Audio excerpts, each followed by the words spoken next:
대체적으로 봤을 때 연간 500명, 600명을 만나는데 그게 지나가면요. 남자들 군대 제대하면 그쪽을 향해서 오줌도 누기 싫다 그러잖아요. 짐승은 길러도 머리 시커먼 짐승을 기르지 말라는 옛말이 있죠. 똑같이 있습니다. 쥐와 등산타, 그루폼 다 그 상처에 있습니다. 그거를 안고서 다가가야 됩니다. 다가가되 가르치려고 드는 자세를 없애야 됩니다. 그냥 훈계하고 지명하고 이렇게 하려면 안 됩니다. 근데 또 아이들은 그걸 알아요. 저 사람이 시민단체에서 나왔나? 무슨 상담한다고 그럽시나? 그러면은 저 사람들은 우리한테 욕 못해. 그러면서 만만하게 보기 시작합니다. 예. 그러고는 함부로 합니다. 그 중간을, 즉, 권위도 놓치지 않아야 되고, 그러면서도 아이들을 수용하는 것도 놓치지 않아야 되는 그 중심점은 그 하루아침에 되는 건 사실 아닙니다. 그래서 저는 우리나라 비행 청소년 문제의 해결에 대해서 나는 이러한 내용에 대한 교육 커리큘럼을 세우라고 하는 게 저는 목표입니다. 그래서 학교 선생님들부터 이 경험을 가르쳐야 되고, 그래서 학교 폭력을 만날 때도 이러한 내용을 알고 가서 만나야 됩니다. 그리고 권위를 잃어버리면 안 됩니다. 왜 선생님은 선생님이고 어른은 어른입니다. 그래서 내가 그 아이들에게 이렇게 욕 들어가면서 하는 것도 결국 그 아이를 선도하고 하는 건 아닙니까? 거기에 대해서는 결코 양보하면 안 됩니다. 근데 그것이 내 어떤 도덕관이나 내 가치관이 앞서서 내 성격이 앞서서 아이들을 꽉 잡게 되면 그건 깨집니다. 그 중간 부분을 갖고서 견뎌내야 되는 세월이 부모 심정 그거밖에는 없다. 그래서 저는 온 사회가 한 가정이고 한 집안이고 이 방에서 저 방으로 건너가는 걸로 보고 그렇게 하면은 학교 폭력 또 자살 왕따 저는 해결 못할 일이 없다고 생각합니다. 사실 오늘 저의 결론의 그거는 관심입니다. 그래갖고 그렇게 마음 가지고 질문해 주는 것이 첫 걸음입니다. 그래서 여기 비전 안산에서라도 학부모 강좌 같은 거 그거 뭐 돈 안 받고라도 그저 할 수 있잖아요. 얼마든지 와서 각 곳곳에서 계시는 분들이 그런 경험들을 같이 나누고 그 청소년들의 사례에 대해서 그 농구 선수가 참 잘했어요. 잘했는데 딱 다갔을 때 그 아이들의 자존심을 깎았거든요. 첫 번째부터 키도 크고 나는 뭐 이름 있고 에이 새끼 하고 뒤통수 쳤으니 애들은 반발하죠. 예, 그런 어떤 실수를 얼마만큼 줄여나가는가 하는 것도 좀 배우고 하면은 저는 방법이 있다고 생각합니다. 제안하고자 합니다. 지금 어떻게 보면 대한민국 청소년 이해하기, 청소년 특징과 그다음에 청소년 특징과 더불어서 국가 정책까지 폭넓게 이야기됐습니다. 그러면 비전 안산에서 도움줄 수 있는 것이 뭐냐라고 봤을 때 그럼 이게 안산에는 어떻게 적용돼야 될까라고 이렇게 모아질 필요는 있다고 생각합니다. 이제 남은 시간이 얼마 남은지 모르지만 안산에 어떻게 하면 좋겠냐라는 걸로 좀 모아질 필요 있는데 제가 한번 이게 안산의 청소년과 관련된 것을 간단하게 이렇게 소개하고자 합니다. 안산은 그 경기도의 32개 시군구 중에서 청소년 퍼센티지가 두 번째 정도로 많습니다. 17만 정도 되고 이게 한 경기도 32개에서 2위 정도로 많은데 반면에 청소년 시설은 어느 순간부터 적어지기 시작했다는 거예요. 안산 같은 경우는 수련관이 2개, 그 다음에 수련원도 있고, 그 다음에 문화집도 더 많이 있습니다. 그러나 안산은 그런 부분에서 청소년 비율, 숫자는 더 많음에도 불구하고 더 적다는 것이죠. 또 그리고 위기 청소년들은 보통 일반적으로 학문적으로 20% 정도 잡습니다. 청소년이 100이라고 할 때. 그 다음에 이제 쉼터에 해당되는 이렇게 위기 가능 청소년 포함해서 20% 잡고, 그 다음에 위기 청소년 한 5%에서 6% 정도 잡고 있는 것이 일반적이긴 한데요. 그러면 안산과 관련되어서는 그냥 우리가 인근 시군구에 비해서 이렇게 뒤처지고 있다는 거예요. 시설로 뒤처지고 그 다음에 이렇게 이런 부분에 대해서 숫자를 만들고 시설적 예산도 이렇게 되어지는 부분에 대해서 우리가 고민해봐야 된다라는 거죠. 다시 말하면 안산에는 자랑이 어떻게 보면 경기도 청소년 수련원 있다는 건 자랑이지만 안산시 청소년 수련원 없다는 것은 또 문제가 된다라는 것이고 그 다음에 우리가 구가 2개 있는데 상록구 쪽에는 수련관이 있는데 단원구 쪽에는 수련관이 없다. 인구에 비해서는 수련관이 하나 더 있을 수 있다라는 건데 없다는 것이죠. 그리고 최근에 이제 지역신문에 났던 것 중에 하나가 사도인 청소년 부지가 용도 변경되어서 다른 데 팔리려고 한답니다.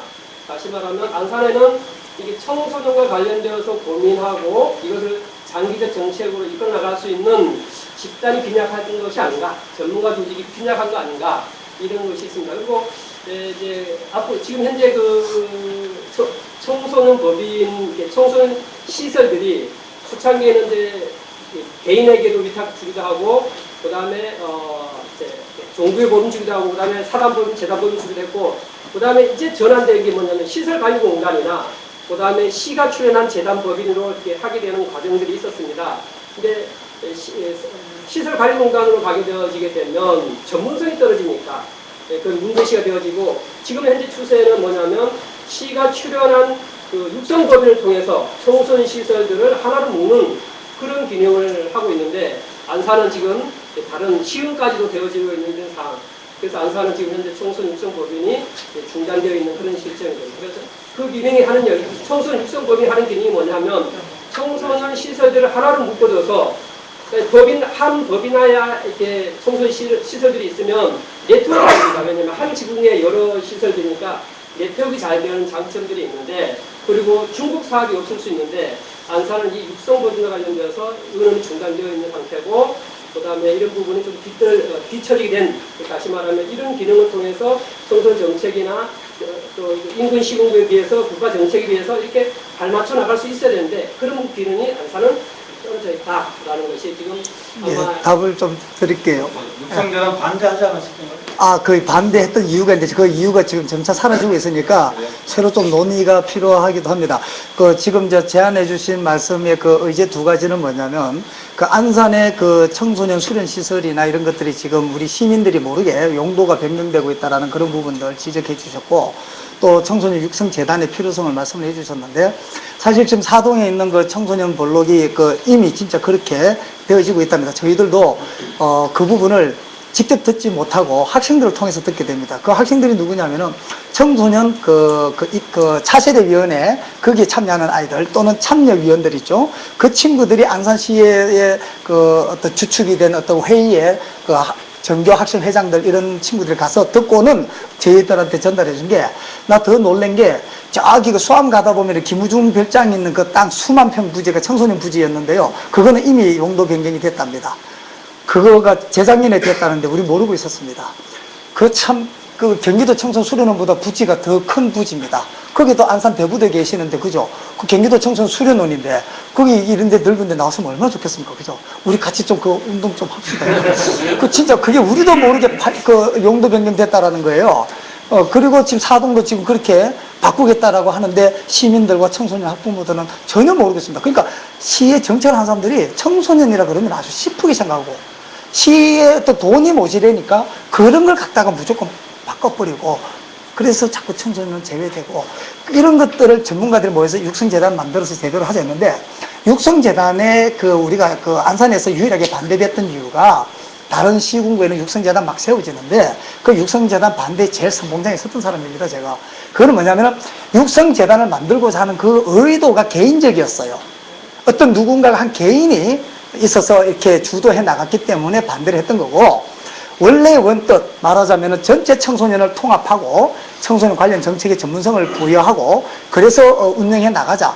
그 사회복지 시설이 되다 보니까 시설공단으로 가는 경우도 있습니다. 이거는 아니다 해서 육성재단 만들고자 하는 그 논의에는 다시금 불을 지펴서 시작해봐야 될 때가 됐지 않나 싶습니다. 육성재단은 좋고, 저 궁금한 거 하나는 시설이 적다 이랬는데, 물론 이제 적은 건 좀 안타깝고 많았으면 좋겠는데, 그게 혹시 이제 도농복합시보다는 우리가 좀 밀집돼 있어요. 그러니까 사실은 시설이 좀 적으면서도 이용하기 편한 것 때문에 혹시 그런 건 아닌가? 성남에는 우리보다 인구가 적지만 수련관이 4개입니다. 네, 그런 아니 그럼 성남 돈이 많으니까 그런 측면이 하나가 있고, 두 번째로는 흔히 이제 보통 이제 진보 진영에서 이런 얘기, 토목은 이제 그만하고 복지로 가자 이러잖아요. 근데 이제 마찬가지로 복지도 이렇게 이제 시설을 짓는 그런 복지보다는 프로그램이라든가 실제로 운영을 좀 알차게 하는 쪽으로 많이 가고 있잖아요. 그리고 실제로 요새 국가 전체적으로 돈이 없어요. 국가도 없고 도도 없고 시도 없고 실제로 돈이 없는 건 사실이거든요. 그래서 이렇게 짓는 게 부족한 건 사실인데, 이 짓는 것보다는 뭔가 더 이렇게 시스템적으로 뭔가 더 잘 구축할 필요는 없는가? 혹시 그런 측면에서는 어떤가? 그 다음에 세 번째로는 우리가 청소년도 그렇지만 복지 대상이 전반적으로 많아요. 그죠? 노인도 그렇고 장애인도 그렇고 아동도 그렇고 뭐 저소득층도 그렇고 청소년도 그렇고 이게 굉장히 많거든요. 그래가지고 다른 시들이 예를 들면은 3% 내지는 4% 정도의 대상이 있다면 우리는 4%에서 한 6% 정도까지 있어요. 그거는 그 대상만 놓고 보면 적어도 우리가 20% 이상 많거든요. 상당히 많더라고요. 그러면 시 재정의 많은 부분이 그런 데 쓰여져요, 실제로. 그래가지고 아까 처음에 우리 여기서 얘기할 때도 지역아동센터에 뭐 많이 주는다고 시장이 성적 확 냈다는 게 그런 거죠. 받는 사람 받는 것도 없는데 시장은 준 게 많은 게 실제로 우리 시가 그렇거든요. 혹시 그런 탓은 있지는 않은가. 그러니까 그런 현실을 감안해 봤을 때 그래도 우리가 이렇게 시설에다가 실제로 우리 뭐 시장님 얘기하잖아요. 우리 1년에 시장 재량을 쓸 수 있는 게 100억도 안 돼요. 그러니까 저 화랑유원제 음악 분수 이거 하나 만들면 땡이거든요. 그러니까 물론 그런 걸 만들겠다고 하는 건 아니지만 어쨌든 굉장히 여지가 적은 가운데서 필요적으로 쓰려면 과연 지금도 그럼 우리가 시설을 늘려야 되는가 그런 것도 좀 얘기를 좀 해보세요. 이게 지금 어떻게 보면 국가 정책이 시설 중심보다는 프로그램 다시 말하면 인력 중심으로 가고 있는 것은 사실인데, 그러면 아까 말씀하신 안산은 왜 시설이 적은가에 관한 부분이 두 가지 요소가 있다고 봅니다. 첫째는 청소년과 관련된 예산, 이번 시설 관련돼서는 복권기금에서 돈이 나옵니다. 복권기금에서 돈이 있는데 그 돈들을 청소년 분야가 잘 쓰지 못해서 다른 곳에서 많이 가져다 쓰고 있는 것이 현재 실정이고, 그러면 일단 안산에는 그 복권기금을 가져올 수 있는 인적 자원이 있어야 된다는 거예요. 다시 말하면 안산에 거주하면서 중앙정부와 이렇게 관계를 맺을 수 있는 인적이 있어야 된다는 것이고, 두 번째는 뭐냐면, 그러니까 그건 전문가 관점에서 있어야 된다는 거죠. 청소년과 관련된 인맥이 있어야 된다는 것이고요. 두 번째가 뭐냐면 정치적인 의미인데, 다시 말하면 도지사하고 이제 쭉 이렇게 안산하고 이렇게 맥이 같으면, 다시 말하면 예전에 송진서 시장님 때는 도 예산을 좀 많이 내려와서 건물들이 많이 지어졌거든요. 예, 그런 부분, 정책적 요인하고 전문가 요인 부분이 아마 청소년 관련 시설이 늘어나지 않았다. 그런 것이 부족해서 늘어나지 않았다. 달라서 늘어나지 않았다. 이런 것이 지금 현재고, 만약 그런 부분에 대해서 아마 전문가들이 계속 모여서 정책 제안을 잡아서 중앙하고 이렇게 네트워크하면서 돈을 끌어올 수 있는, 프로포즈를 쓸 수 있는 그런 구조였다 그러면, 그리고 도지사하고 정치적 라인들이 같았다 그러면 안산이 절대로 이렇게 적지는 않았을 것입니다. 그리고 시설이 없는 상태에서 전문가가 있을 곳이 없지요. 시설이 있는 상태에서 전문가가 있어야 되고, 그것을 통해서 서비스가 제공돼야 되는데, 시설들이 각각의 법인들이 다르게 되면 네트워크가 안 됩니다. 그리고 법인 일에 대해서 할 수밖에 없는 구조고, 법인에서 일을 시키니까. 그러니까 이게 한 지붕으로 가야 이게 법인 일도 안 하고 전문가 일을 할 수 있는 구조가 된다라는 것이죠. 너무 이제 전문적인 얘기 많이 나와서 이게 좀 일단 현장에서 좀 실무 역할을 하고 있는 입장에서 좀 말씀을 드리면, 아까 저희 이사님께서 뭐 시스템 구조를 말씀하셨는데, 기본적인 시설은 좀 있어야 된다고 저도 생각이 듭니다. 그래서 지금 뭐 청소년 인구가 많고, 그다음에 다문화 청소년들도 많은데 그 친구들이 제대로 케어할 수 있는 그런 공간도 많이 부족하고. 근데 제 입장에서는 자성의 목소리도 있습니다. 과연 청소년 소년들이 제 역할을 하고 있는지. 그래서 뭐 수로마을 같은 경우는 진짜로 이제 예산이 부족하니까 수익 사업에 너무 이제 치중한 나머지 이게 청소년 복지나 그런 것보다는 진짜로 수입에 어떤 그런 목적으로 사업들을 많이 펼치는 게 현실이고. 그러니까 그 시설에 새롭게 짓는 것도 중요하지만 그 기존에 있는 시설들을 좀 더 활성화시키고 거기에 좀 지원을 해서 거의 쉼터나 국제대가라는 그런 센터들이 제 역할을 균형할 수 있는 어떤 그런 아까 시스템 같은 그런 시스템들을 조금 해서 필요한 부분들은 각 인프라를 구성해서 좋은 인력들은 같이 강사분들은 전문가분들은 서로 이렇게 교환해서 좀 강의도 하고 교육도 할 수 있는 그런 좀 필요하지 않나 하는 생각이 좀 들거든요. 그래서, 지난번 선거 때에 보랏빛 꿈을 좀 꾼 적이 있습니다. 우리 안산 고잔 중앙동을 지나가다 보면 네스앙스라고 하는 건물이 하나 있어요. 이사장님께서는 우리 부곡동에 종합시장 거주고 있는 거 보고 막 가슴이 아프다 그러는데, 뭐 저도 뭐 그 동네 사니까 가슴 아픕니다만, 또 중앙동을 지나가면서 그 내상스라고 그 좋은 건물이 그 비어 있는 거 보면은 가슴이 아픕니다. 근데 청소년 활동가인 우리들은 야, 저 건물을 나한테 사용하라고 주면은 딱 3년 안에 나는 저기서 청소년 왕국을 만들어 갖고 수익성 올리겠는데 우리는 머리에 있습니다, 그게. 애들이 좋아해서 찾아오는 그런 것들이 되겠는데 3년만 나한테 맡겨주고 빌려주면은 내가 돈 남겨서 지네들한테 돌려줄 건데. 근데 그 이야기를 누군가가 하셨어요, 그 당시에. 어떤 분이 하셨는데, 그만 가면 저거를 갖다가 시가 시청사 돈 들여서 짓지 말고 저거 시청사로 짓자. 그런 아이디어가 있어서 무릎을 쳤습니다. 그런 사람이 돼야죠. 그러면은 저거 활용되죠. 네. 목사님, 그거는 너무 감정적인 것 같아요. 거기에 유치되어 있는 그 분양 주제를 제가 몇 분을 안 했는데.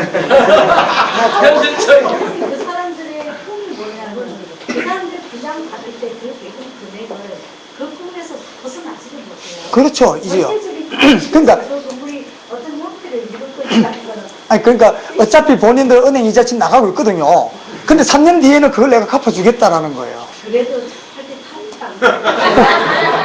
그러니까 하여튼 뭐 근데 이제 그렇게 큰 건물은 막 저도 막 호기롭게 한번 말해보는 거고, 요게 요 가면은 그 공단역 뒤에 백상각이라고 하는 그 식당 건물이 있습니다. 그 지금 이제 그 문 닫았죠. 그리고 그 옆에 보면은 또 약간 긴 건물이 있습니다. 거기가 보면은 지금 개인 그 사업자들도 거기 들어가 있습니다. 원래는 거기가 벤처 기업들에게 그걸 제공하겠다 하고서는 한참 그랬는데, 저희는 그것을 시가 좀 과감하게 그 입주자들은 딴 데 가실 수도 있습니다. 예. 또 저기 보면은 그 경기도 그 테크노 타운도 있고 한데 글로 또 들어가라고 하셔도 됩니다. 거기를 차라리 지금 말씀하신 우리 그 안산이 예산이 없으면, 저는 지금 청소년 수련관이나 수련원을 짓는데 그 내용 중에 하나가 그 통합할 수 있는 보호와 복지와 활동과 문화가, 그리고 대안학교가 같이 있는 걸 집어넣을 수 있는 게 그 시설만 해도, 물론 시설 크면 욕심이 나겠지만 그것만 해도 없는 사람이거든요. 알짜배기로 운영할 프로그램들이 있습니다. 그거라도 되면 그런 거라도 좀 혹시 내년에 정책이라도 좀 해서 예, 그러면 없는 사람이네. 예. 제가 한 말씀 드릴까요? 네. 오늘 여기 우리 그 이사장님 사무실에 청소년 이해하기 좀 어떻게 좀 이해를 할 수 있나 그걸 좀 이렇게 담아가려고 왔는데 너무나 뭐 방대하고 너무나 저기 해서 이게 뭐가 뭔지 잘 몰라갖고 솔직히 되는데, 제가 한 열흘 전에 동네 이런 일이 있었어요. 그래서 도저히 이해가 안 갑니다. 그래서 이런 청소년들 무조건 같은 청소년에 대해서는 아까도 말씀하셨지만은 모두가 다 관심 가져야 되는 건 맞아요. 예, 맞는데 우리 그 이웃에 군에서 19살 먹은 애가 청소년 아닙니까? 네, 맞습니다. 그러니까 걔가 차를 이렇게 4대를 부셨어. 아니 어디 갖다 이렇게 오니까. 그래서 뭔 일이냐고 그러니까, 근데 그 애는 이제 붙들려서 이제 갔고. 근데 애가 돌로다가 사람을 이렇게 다치게 했어요. 그래서 참, 이제 주위 사람들한테 얘기를 들어보니까 그런 얘기를 하는 거죠. 저짝에서 온 애인데 괜히 그랬다는 거예요. 이제 차를 부시니까 이제 젖에서 이제 이렇게 잡았지, 이제 젊은 사람이. 내가 누구라고 얘기는 안 하고 뭐 이제 대충 얘기하겠는데, 너 왜 그러냐 그랬더니, 그거 잡았다고 또 그 사람을 이렇게 돌다 해서 이렇게 좀 사건이 됐는데, 알고 보니까 이웃에 옆집에 있는 애기예요. 아주 착해 보여요. 이렇게 이자도 잘하고 그런 착해 보이는데, 해가 그렇게 한 거예요. 그러니까 엄마하고 둘이 사는데 아들만 방을 하나 얻어줬어요. 이제 통 나오는 것도 못 보고 애가 이렇게 착실해 보였는데, 그러면은 그렇게만 아들 위급한 상황 그런 걸 이렇게 발생할 수 있다 이런 걸 볼 것 같으면은 어떠한 심리인가? 그 애기에 어떤 생각인가. 근데 경찰서에서 이제 미성년이 하니까 이제 내보내줬단 말이에요. 그러니까 부모는 이제 차라리 한번 고치셔야지. 이게 고치준다 해서 내보내는데 요런 애들 심정 이렇게 해놓은 건 물론 뭐 가정적으로 그 아버지가 뭐 얘기 들어보니까 3년 전에 죽어가지고 애가 고등학교 학교도 안 가고 이렇게 한다는데 이게 참 누구의 탓이라고 이거 어떻게 얘기할 수 없지 않습니까 이게? 그런데 이런 문제에 대해서는 어떻게 이해를 해야 되겠는가? 우선 저기 비행을 하는 데 있어서, 즉 아니, 그게- 폭력성을 하는 데 있어서는요, 뭔가 자기 사전 경험이 있습니다. 항상 그 사람들이 어떤 행동을 할 때에 자기가 평소에 준비되어진 그 어떤 성격이나 경험을 넘어서는 행동을 못 합니다. 그러니까 사람이 아무런 그거 없이 이렇게 폭력하고 이렇게 하지는 않아요. 즉 다시 말하자면은 그 부모로부터 어떤 그 내재된 폭력성이 있거나, 그 다음에 자기가 그날 되게 어떤 화가 났거나, 그렇지, 그거는. 예, 그렇게 하는데, 그렇다 하더라도 대부분 학생들이 돌 들어서 차 깨고 이렇게 하지 못하거든요. 자기를 말리는 사람에게까지 때릴 수 있다라는 거는 평소에 싸움도 해봤고, 충분히 내가 때려가지고 나 잡혀가기도 해봤고, 얼굴 곱상한 것 갖고는 판단을 못합니다. 얼굴 예. 복사하고 이런 거는 이제 내 얘기고. 근데 애가 착해 보여요. 그런데 이게 왜냐면은 아무 이유 없이 그 동네 차를 이렇게 부시는데 저태에서 너 왜 그래놓냐? 그러니까 이거 붙잡아서 이제 이렇게 파출소를 보낸다든지 보내야 되기 때문에 이제 잡은 거란 말이에요. 네네. 그러니까 잡은 사람을 또 때려서 하는데 그 심리가, 그 행위가 과연 미성년자들의 그런 행위가 과연 여러 사람들한테 불안의 조성감도 주고 여러 가지 이런 저희가 있는데 그런 애들 심리적 생각 또 물론 거기에 심경자나 얘가 정신병자라든지 이게는 아니에요. 그리고 또 어떻게 보면 무슨 흡연 약물 이런 거를 했는지 그랬더니 경찰서에 가봤어요 내가요.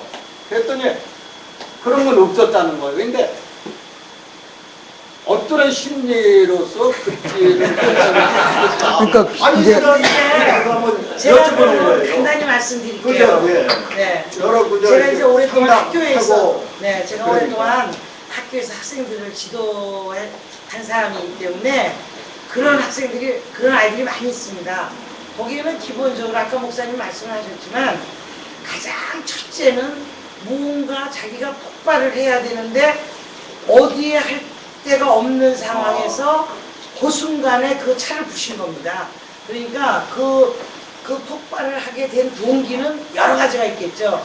가정적으로 부모의 무슨 별거라든가 그날 꾸지람을 받았던 여러 가지가 있겠죠. 그런 거를 억제하지 못해서 차를 부시고 친구를 때리고 이제 여러 가지 문제가 생기는데 그런 아이들은 어떻게 관리해야 되느냐. 그걸 여기서 다 여러 가지로 말씀드릴 수는 없지만 가장 중요한 거는 아까 목사님 말씀대로 콩나물에 물 붓듯이 그냥 어른들은 끈기를 갖고 해야 되고 당장 옆에 있을 때는 저는 경험이 있습니다. 우리 학교 학생들이 자동차 내부에 훔쳐서 법원까지 넘어간 아이들을 제가 데려다가 선도해서 대학까지 보내고 지금 선생님 하는 학생도 있는데 우선은 주위의 어른들이 요즘 사회가 너무 복잡하니까 힘들지만 아까 목사님 말씀대로 콩나물 시루에 물 붓듯이 인내력을 가지고 잘 주위에서 다듬어 주시면 좋을 것 같아요. 너무나 선생님 이웃이라니까 그 학생을 한번 선도하셔서 앞으로 그 학생이 정말 존경하는 분이라고 찾아올 수 있게 한번 선도하시는 것도 좋을 것 같아요. 그 방법밖에 없습니다. 네. 여기까지 아시죠? 네. 명 회장님은 오늘 2시간 동안 얘기해도 도통 대한민국 청소년을 이해 못하겠다고. 그래서 예전에 한번 내가 갔어요. 애한테 갔더니 말을 안 해요. 참 답답하더라고. 오늘 걔 상담 다 해줄 수도 없고 예, 답답하게. 그런데 앞으로 근데 좀 계속 하세요, 계속. 청소년 문제는 네, 목사님 이렇게 계속 해보세요. 제의하고 받고 복지가 어떠니 뭐가 어떠니 이건 뭘 알고 머리 아픕니다. 나. 이사님 제가 한마디 좀. 저 마지막으로 한 분만 더 하시죠. 저는 서울에서 이사를 왔거든요. 예. 이제 1년 딱 됐습니다. 1년 됐는데, 중학교 2학년이에요. 아까 이제 중학교 2학년이 무섭다 그랬는데요. 가장 무서운 시기인데, 아이가 처음에 왔을 때, 안산할 때 학교에서 굉장히 기대를 했대요. 근데 2달 만에 애가 완전히 안산화가 돼버렸어요. 지금은 안산보다 더해요. 제가 왜 말씀을 드리냐면, 확실히 떨어집니다. 네, 이제 여기 계시지만, 문화적인 걸로 떨어지고, 또 공부가 떨어집니다. 그러면 저는 이사장님, 이런 시간이 있으면, 안산에 과연 비행 청소년 비율이 얼마가 되는지, 그리고 학교 저기는 얼마가 되는지, 그래서 그런 비행 청소년 비율이 얼마니까, 우리가 이 아이들을 어떻게 접근할 것인가, 그 다음에 학습 저기에 대한 것들을 어떻게 할 것인가, 아니면 그런 쪽으로다가 요구름이 좀 나간다라고 하면, 그러면 정책도 좀 구체화되어지고 좀 어려운 얘기들이 아니고, 이제 아마 많은 분들이 이게 뜬구름 잡는 필요한 얘기예요. 저는 아까 이렇게 들으면서 이것도 복지라고 저것도 복지라고 저것도 사회복지라고 제가 그때 다 그 소리가 같거든요. 사실. 근데 이게 물론 정책을 세우시고 앞으로의 미래에 오늘 저희가 워크샵 있어서 잠깐 가면서 이사장님 이야기를 나눴는데, 이사장님은 연역적으로 일을 하시는 분 같다. 큰 그림을 이렇게 해가지고 일을 하시는 분 같다라는 생각이 제가 들었는데, 다음번부터는 좀 안산의 얘기를 좀 했으면 좋겠어요.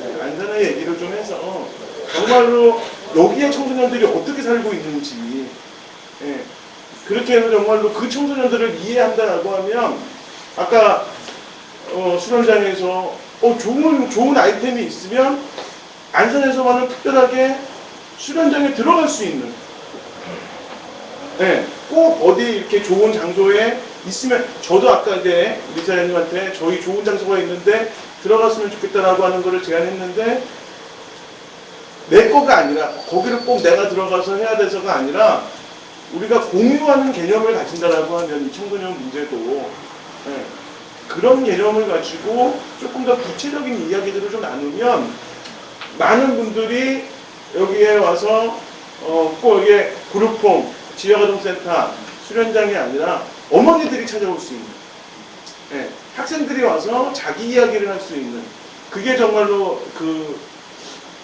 이 비전안산 포럼의 어떤 그런 그런 것도 거를 있어요. 오늘 주제를 이렇게 발표하셨기 때문에 그리 가야지 그걸 하지 말자는 건 아니에요. 그렇죠. 근데 좀 그렇게 했으면 그런 느낌이 좀 많이 드네요. 다음에 목사님께서 그렇게 발제를 좀 해주시겠어요? 해주시면 하겠습니다. 마지막입니다. 예, 예. 마지막입니다.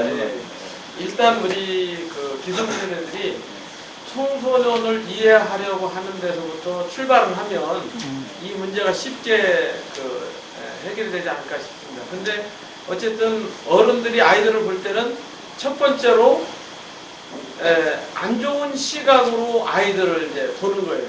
이제 예를 들어서 저희 센터 주변에 있는 상가들이 좀 많이 있잖아요. 근데 가면 그 편의점 주인이 뭐라고 하냐면은, 목사님 거기 센터에 다니는 아이들 중에 아주 질이 안 좋은 아이들이 있어요. 그래서 제가 뭐라고 그랬냐면, 그렇게 얘기하지 마세요. 질이 좋지 않은 환경에 있는 아이들이 좀 있을 뿐이지 질 좋지 않은 아이들은 없습니다. 그러니까 이제 어떤 의도에서 얘기했는지 이제 그분이 알고 이제 미안한 이제 표정을 짓더라고요. 근데 지금 현재의 청소년들의 어떤 여러 가지 문제점은 환경적인 요인들이 많이 있다라고 이제 생각을 하고, 그게 이제 가정적인 것, 또 PC방, 저녁에 이제 제가 PC방을 이렇게 다녀보면, 물론 청소년들이 10시 이후에 이것은 편말만 있을 뿐이지 실제적으로 그 안에 다 있어요. 그럼 이거 정말 심각하다. 이제 이런 문제들. 그리고 이제 또 저는 한편으로 아이들을 이해한다고 생각하면서도 너무 앞서서 또 이해하는 것도 또 문제라고 하는 것이, 학생 인권 강화가 오히려 우리는 이제 몇몇 사람들은 그래요. 야, 학생 인권 약화 운동을 해야지, 강화 운동을 하다 보니까 이 교권 자체가 땅이 떨어지고 교사에 대한 인권은 전혀 없이 아이들 그것만 이제 성장하다 보니까 무슨 얘기를 못 하는 거죠. 잘못된 것을 잘못됐다고 얘기해야 되는데 그걸 못 하는 거예요. 이제 근데 그런 것들이 문제고, 그래서 어쨌든 우리가 이제 그 아이들을 바라볼 때 첫 번째 이해하는 그 마음을 먼저 가져야겠다. 제가 이제 아이들하고 지낸 지가 약 한 37, 8년 돼요. 그리고 나서 저학년 아이들만, 초등학교 아이들만 상대하다가 제가 그 중고등학생들은 참 버릇이 없다. 이제 어떻게 저런 그 생각을 가지고 있는가. 그런데 그들하고 같이 지낼 수 있는 이제 한 3년 동안의 시간이 있었는데, 오히려 폭력을 쓰고 말을 좀 거칠게 하는 아이들 1대1로 만나보면요, 또 걔네들만큼 또 순진한 순수한 애들이 없는 거예요. 그래서 우리의 어떤 편견의 그 비늘을 벗어내고 먼저 청소년들을 이해하고자 하는 마음이 먼저 선행이 되면 이 문제는 좀 쉽게 접근하지 않을까 이렇게 생각합니다. 예, 또 마지막 요거 한번 우스개 화면 보면서 마무리를. 보지 말고 말씀으로. 아니, 시간이 다 돼서. 아, 그래요? 말씀으로. 마지막 얘기할 기회를 주셔서 감사합니다. 어떻게 하다 보니까 쉼터를 일을 하는 사람이 되어버렸는데, 제가 개인적으로 쉼터를 운영합니다. 가출 청소년들 돌보고 그렇게 하기도 하지만, 오히려 저는 이제 더 넓게 봐서 위기 청소년 전문가입니다. 그런데 제가 18년 일을 활동하면서 많은 아이들을